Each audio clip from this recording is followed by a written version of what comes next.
Perkenalkan, nama saya Nadia Elvira Kalin dengan NPM 2217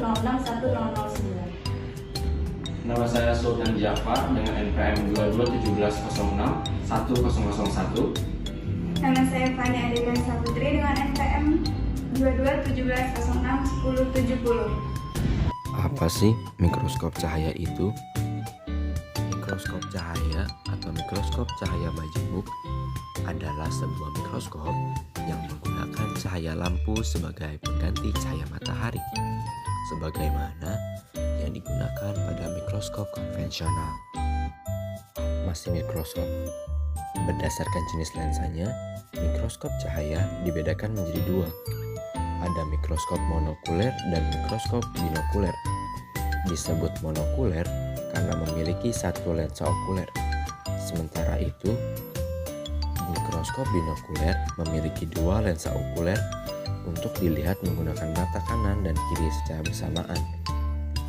Lensa yang dekat dengan mata disebut lensa objektif. Berikut ini ada cara penggunaan mikroskop. Berikut bagian-bagiannya yang bersumber dari YouTube. Adik sekalian, sekarang saya akan menjelaskan mengenai bagian-bagian dari mikroskop. Ini adalah contoh dari mikroskop cahaya. Jadi ini adalah contoh mikroskop cahaya yang binokuler karena dia memiliki dua lensa. Ini adalah salah satu mikroskop yang akan paling sering kita gunakan dalam pengamatan dalam praktikum histologi. Jadi ini adalah bagian lengan mikroskop. Lengan mikroskop ini akan dipegang dengan tangan kanan pada saat kita membawa mikroskop, sedangkan tangan kiri ini akan menyangga bagian dasar mikroskop ya, agar mikroskop lebih stabil saat dibawa atau dipindahkan. Kemudian mikroskop kita letakkan di meja datar seperti ini. Selanjutnya ini adalah tombol on dan off untuk lampu mikroskop ya.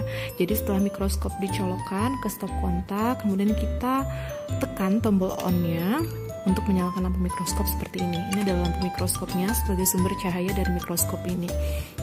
Kemudian ini adalah tombol untuk mengatur gelap dan terangnya cahaya lampu mikroskop. Kita sesuaikan dengan kenyamanan kita pada saat mengamati. Kemudian ini adalah tabung mikroskop untuk menghubungkan antara lensa okuler dengan lensa objektif. Ini adalah holdernya. Nah, ini adalah lensa okuler pada mikroskop. Lensa okuler ini adalah lensa yang dekat dengan mata dan kita gunakan untuk mengamati pada saat pengamatan preparat histologis. Nah, karena ini adalah mikroskop binokuler, maka mikroskop ini memiliki dua jenis lensa okuler dan bisa kita adjust seperti ini, sesuaikan dengan kenyamanan mata kita pada saat mengamati. Selanjutnya ini adalah tuas untuk menggerakkan bagian lensa okuler ini ke kanan atau ke kiri, jadi bisa kita pindahkan. Nah, seperti ini kita kendurkan terlebih dahulu, kemudian kita geser seperti ini. Jadi tanpa mengubah mikroskop atau letak mikroskop seluruhnya, pengamat yang berada di bagian samping atau berada di bagian depan pun bisa ikut mengamati mikroskop ini seperti ini ya. Jadi bisa diputar 360 derajat. Jangan lupa untuk kembali mengencangkan tuas ini sebelum pengamatan agar lensa okulernya tidak bergeser. Kemudian ini adalah revolver. Revolver ini adalah bagian untuk memutar lensa objektif. Jadi ini adalah lensa objektifnya atau lensa yang digunakan untuk memperbesar fokus, memperbesar bayangan dari preparat yang kita amati. Secara umum ada 4 jenis lensa objektif, mulai dari perbesaran paling kecil yaitu 4 kali. Ya, ini adalah perbesaran 4 kali ya, ada tulisannya di sini. Kemudian ini ada perbesaran 10 kali, ini adalah perbesaran 40 kali, dan yang terakhir adalah perbesaran 100 kali, yaitu perbesaran yang paling kuat. Nah, kemudian ini adalah meja objek atau meja preparat. Di sini nanti tempat kita meletakkan preparatnya. Sedangkan ini adalah penjepit. Nah, jadi nanti kita akan meletakkan preparatnya seperti ini. Kita kencangkan ya, kita pastikan tidak bergeser. Nah, kemudian ini adalah tuas untuk menggeser meja objek atau meja benda secara vertikal, dan ini adalah yang untuk menggeser secara horizontal. Jadi fungsinya nanti kita sesuaikan. Ini adalah bagian yang akan kita amati. Kita sesuaikan di lampunya seperti ini. Kita sesuaikan menggunakan penggeser vertikal maupun horizontal. Kemudian ini adalah pengatur fokus ya, ini adalah pengatur yang makro, jadi untuk menggeser secara cepat atau pengatur kasar, sedangkan yang kecil ini adalah pengatur mikro untuk menggeser secara halus atau pengatur yang lebih lambat. Kemudian ini adalah bagian kondensor dari mikroskop, fungsinya untuk memfokuskan cahaya yang masuk, sedangkan di bawahnya adalah bagian diafragma untuk mengatur banyak sedikitnya cahaya yang masuk. Nah, tapi kondensor dan diafragmanya cukup jarang kita gunakan pada pengamatan rutin, maksud saya jarang kita utak-atik, jadi lebih banyak menggunakan lensa objektif yang kita geser-geser ataupun pentuas untuk menggeser meja benda secara vertikal maupun horizontal, maupun pengatur makro dan mikro ya.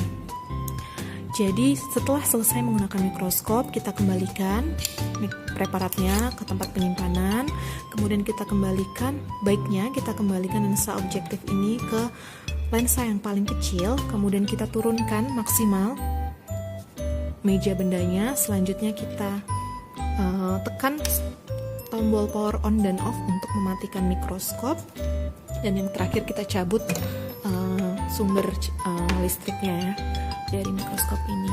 Kemudian mikroskop ini kita simpan. Fungsi mikroskop cahaya didasarkan pada kemampuannya, yaitu untuk memfokuskan berkas cahaya melalui spesimen yang sangat kecil dan transparan untuk menghasilkan gambar yang diperbesar menggunakan lensa. Sehingga nanti akan lebih membantu pada saat cara membersihkan bagian-bagian mikroskop untuk menghilangkan noda, yaitu bersihkan bingkai badan mikroskop dengan selembar kain yang dibasahi sedikit sabun netral atau menggunakan kain microfiber.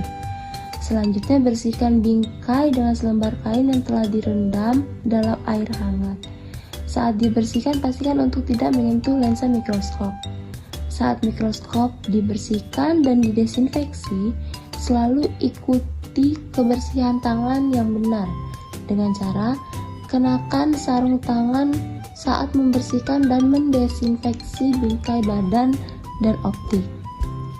Buang sarung tangan setelah selesai membersihkan, lalu cuci tangan dengan sabun dan air yang mengalir selama 20 detik. Jika sabun dan air tidak tertinggal, maka tangan tidak terlihat kotor. Maka gunakan pembersih tangan berbasis alkohol yang mengandung setidaknya 60% alkohol. Mikroskop harus disimpan di tempat sejuk, kering, bebas debu, dan bebas dari uap, asam, dan basah. Tempat penyesuaian yang sesuai yaitu lemari atau kotak mikroskop yang dilengkapi dengan silika gel yang bersifat higroskopis sehingga lingkungan sekitar mikroskop tidak lembab.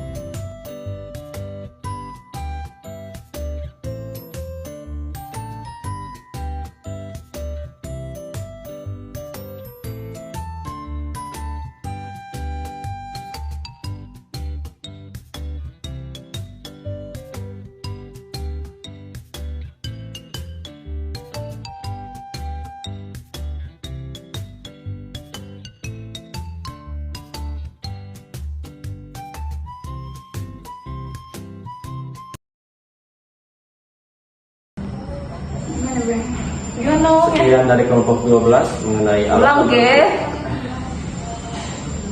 Sekian dari kelompok 12 mengenai alat laboratorium mikroskop cahaya. Terima kasih. Wassalamualaikum warahmatullahi wabarakatuh. Udah.